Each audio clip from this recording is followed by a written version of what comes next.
रात के ठीक 3 बजे इस घर की लाइटें अपने आप जल उठती थीं।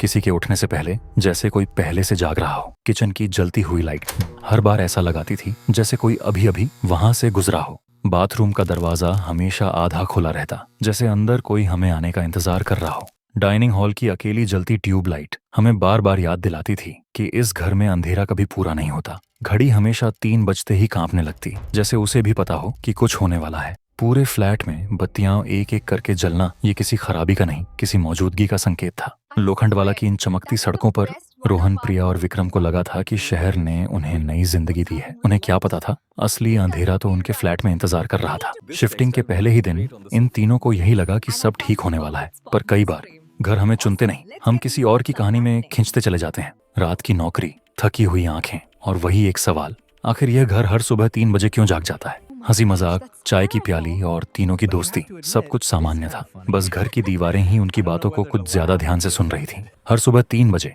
एक कमरा अपने आप रोशन हो जाता था, मानो कोई छुप कर देख रहा हो कि उसके नए मेहमान कब डरेंगे।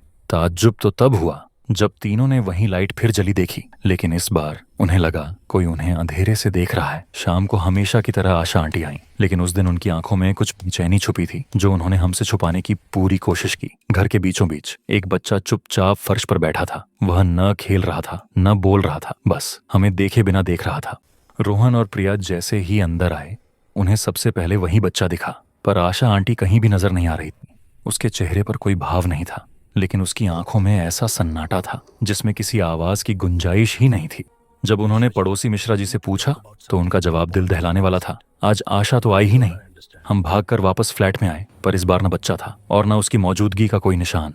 कमरों में बस अजीब सी खामोशी थी और दीवारों पर चलती छायाएं जिन्हें हमने पहले कभी महसूस नहीं किया था। उस पल हमें पहली बार लगा कि इस घर में जो दिखता है वह हमेशा सच नहीं होता। उस रात विक्रम अकेला घर लौटा और उसे सबसे पहले जो महसूस हुआ वह था घर के अंदर फैलता हुआ एक अनजाना सन्नाटा। बाथरूम की लाइट फिर से जली थी, लेकिन इस बार दरवाजे के पीछे कोई अजीब सी ठंड छुपी थी। जैसे ही उसने दरवाजा खोला, उसकी सांस अटक गई, क्योंकि जो वह देख रहा था वह हकीकत नहीं लग रही थी। दीवारों पर, फर्श पर, हर तरफ गाढ़ा ताजा खून फैला था, मानो किसी ने अभी अभी वहां मौत लिखी हो।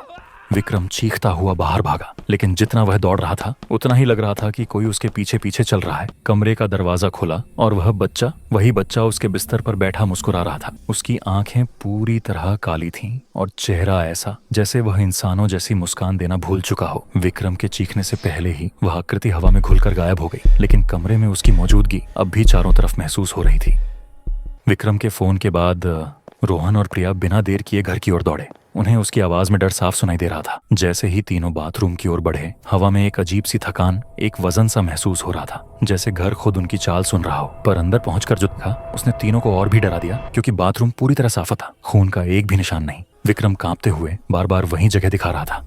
यही था, पूरा खून यही था, पर कमरे की सफाई उसकी बातों को झूठ साबित कर रही थी। रोहन और प्रिया उसे समझाने की कोशिश कर रहे थे, लेकिन दोनों के दिल में यही सवाल धड़क रहा था, अगर खून सच में था तो पल भर में गायब कैसे हो गया। आखिरकार रोहन ने मकान मालिक को फोन किया और उसकी आवाज सुनते ही लगा मानो वह इस घर की कहानी हमसे ज्यादा अच्छे से जानता हो। रोहन ने जैसे ही मकान मालिक को सब बताया, दूसरी तरफ कुछ पल की खामोशी छा गई, जैसे वह इस पल का इंतजार कर रहा हो। फिर उसने धीरे धीरे एक ऐसी कहानी सुनानी शुरू की जो किसी भी घर की दीवारों को हमेशा के लिए खामोश कर दे। 10 साल पहले यहीं इसी फ्लैट में एक परिवार रहता था। एक पति, पत्नी और उनका छोटा बेटा। कर्ज के बोझ में डूबे उस आदमी ने एक रात अपना होश खो दिया और उसने वही किया जो किसी पिता को कभी नहीं करना चाहिए। उसने अपनी पत्नी को मारा और फिर उसी कमरे में अपने बेटे को भी खत्म कर दिया, जहां आज रोहन और उसके दोस्त रहते थे। फिर सुबह होने से पहले उस आदमी ने खुद अपनी जान ले ली और इस घर में सिर्फ खामोशी नहीं बची। लोग कहते हैं किसी घर में जितनी अचानक मौतें होती हैं, वहां आत्माएं उतनी ही लंबे समय तक भटकती हैं। और तभी हमें समझ आया कि जो बच्चा हमें दिख रहा था वह इस घर का पुराना किराएदार और इस कहानी का सबसे खौफनाक हिस्सा था। अगली ही सुबह हमने आशा आंटी को बुलाया। उनके चेहरे पर ऐसी थकान थी जैसे रात भर किसी ने उन्हें सोने नहीं दिया हो। हमने सीधा सवाल किया, आंटी आपका बेटा कल घर में था ना? और इस बार वो हमारी आंखों में देखने से भी डर रही थी। उनकी सांसें तेज हो गईं, हाथ कांप रहे थे, मानो उन्हें कोई ऐसा सच बताना था जिसे वो खुद भी सुनना नहीं चाहती थी। कुछ सेकंड की खामोशी के बाद उन्होंने कांपती आवाज में सिर्फ एक लाइन कही, मेरा तो कोई बेटा है ही नहीं।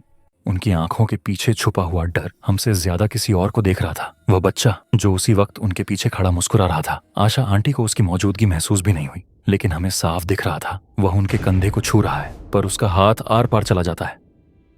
कमरे में अचानक एक अजीब सी ठंड फैल गई, जैसे किसी ने हमारी सांसों से गर्मी चुरा ली हो, और हम तीनों बस खड़े रह गए, बिल्कुल जड़ होकर। तभी पहली बार समझ आया कि यह बच्चा किसी का बेटा नहीं था, वह इस घर का पुराना साया था जो अब हमें छोड़ने वाला नहीं था। जब सच सामने आया तो कमरे की हवा ही बदल गई। वह बच्चा अब मासूम नहीं लग रहा था, बल्कि अपनी असली पहचान दिखाने लगा था। और फिर घर की बत्तियां एक एक करके खुद जल उठीं, जैसे पूरे फ्लैट ने अचानक सांस लेना शुरू कर दिया हो। हर कमरे की रोशनी एक ही दिशा में मुड़ती दिख रही थी, मानो सब कुछ उसी बच्चे की ओर खींच रहा हो। उसकी काली आंखों में हम तीनों के चेहरे साफ नजर आ रहे थे, जैसे वह हमें अपना अगला किराएदार नहीं, अपना अगला शिकार मान चुका हो। फ्लैट की दीवारें, फर्श, दरवाजे सब अचानक बहुत भारी लगने लगे, जैसे घर हमें बाहर जाने नहीं देना चाहता था। और उस आखिरी पल में वह बच्चा बस खड़ा रहा, हमें घूरता हुआ, जैसे कह रहा हो, अब यह घर सिर्फ मेरा नहीं है,